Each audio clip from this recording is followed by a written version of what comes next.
J'ai fait un rêve. Ils étaient partis du château de Fontainebleau. La chasse à courre de l'empereur passait sur la route Marie-Thérèse au bout de l'allée aux vaches. La calèche impériale s'est arrêtée. Alors, je suis allé vers l'empereur et j'ai osé lui dire dans mon rêve « Sire, vous me connaissez. Je suis Théodore Rousseau, le peintre de Barbizon. Vous m'avez reçu à Compiègne. Vous m'avez fait chevalier de la Légion d'honneur pour me remercier d'avoir peint ces grands chênes magnifiques que nous voyons dans ce vallon.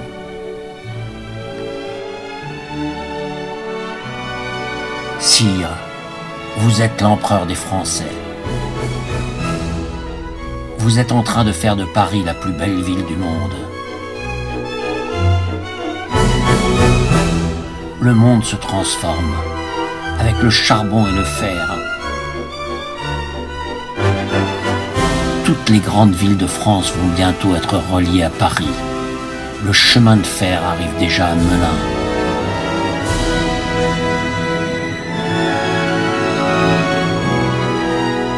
Notre chère forêt va devenir un poumon vert indispensable pour les hommes de demain.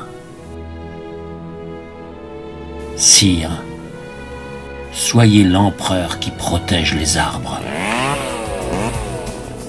En Sologne, dans le département des Landes, dans toute la France, vos forestiers ont décidé de mettre en valeur les landes sablonneuses. Ils assèchent les mares. Ils coupent les bouquets d'arbres. Ils veulent partout installer ces immenses plantations de pins sylvestres. Sire, ne les laissez pas dévaster notre forêt. Notre forêt de Fontainebleau, avec ses vieux chênes, est un trésor historique inestimable.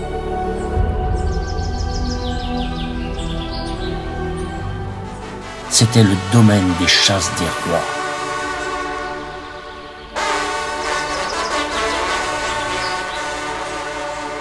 Il a fallu des siècles pour que ces étendues sableuses se recouvrent d'arbres, de fleurs et d'oiseaux. Nulle part, dans aucune forêt, on ne rencontre à si courte distance une si grande variété de beauté. Les majestueuses futaies du Babréau, les amoncellements gigantesques de rochers monstrueux dans les gorges d'Apremont, les déserts sablonneux, le dormoir des vaches, le vallon des peintres. Voyez-vous, sire, ces arbres-là, je les ai tous dessinés depuis 30 ans. J'ai leurs portraits dans mes cartons.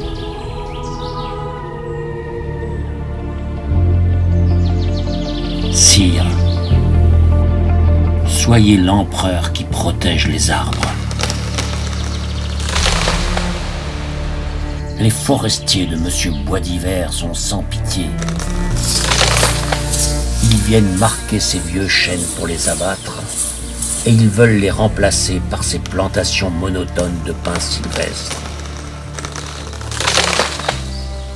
Sire, arrêtez ce massacre des innocents. Soyez l'empereur qui protège nos vieux chênes. Ils seront bientôt célèbres dans tous les musées du monde. Autour de chaque arbre, on trouve les boîtes à couleurs des jeunes peintres. La forêt de Fontainebleau est devenue le plus grand atelier artistique du monde. Sire, les artistes de Barbizon vont être la page la plus glorieuse de votre règne. Notre petit village de paysans est devenu un lieu de pèlerinage pour les artistes et les poètes. Ils arrivent du monde entier pour escalader nos rochers et pour surprendre la nature chez elle. Ici viendront toutes les nouvelles générations de peintres. Ici, ils retrouveront l'inspiration. Ici, ils éclairciront leur palette. Ils viendront déjeuner sur l'herbe. Ils deviendront les peintres du bonheur, la plus grande gloire de la France.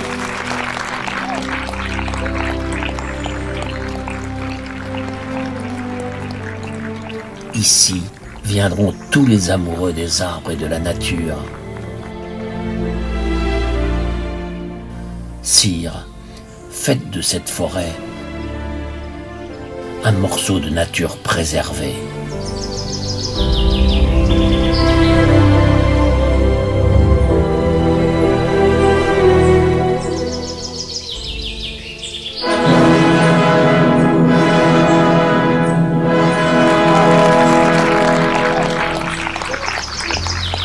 Tu as réussi, Théodore. L'empereur Napoléon III vient enfin de signer un décret impérial avec un nouveau plan d'aménagement de la forêt. Il y est décidé que, dans les plus beaux endroits de la forêt de Fontainebleau, 1097 hectares seront préservés de toute exploitation forestière. Aucune plantation nouvelle n'y sera faite. On n'y exploitera plus les carrières de grès. On laissera la nature s'y régénérer.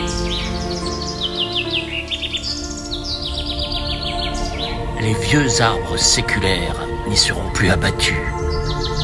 On les laissera mourir dignement de leur belle mort.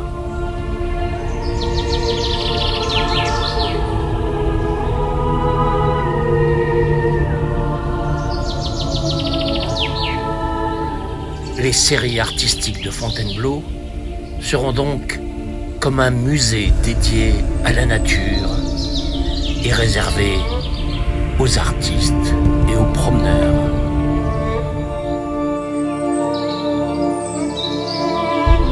Après des années de lutte, tu as réussi, Théodore. Pour la première fois au monde, un gouvernement s'est soucié de faire un décret pour protéger la nature et pour préserver de précieux espaces naturels.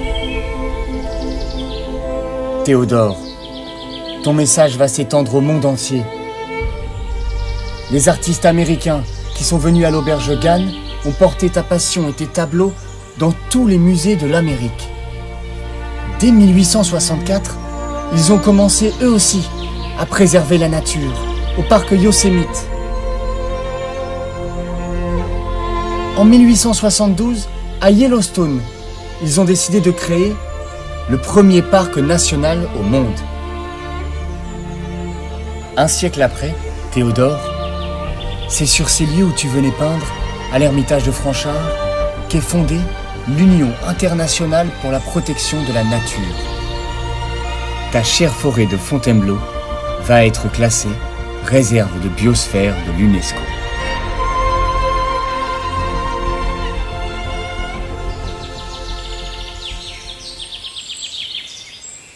Tu n'as pas travaillé pour rien. Toi, Théodore, le grand refusé du salon, le peintre des arbres. Aujourd'hui, avec ton ami Jean-François Millet,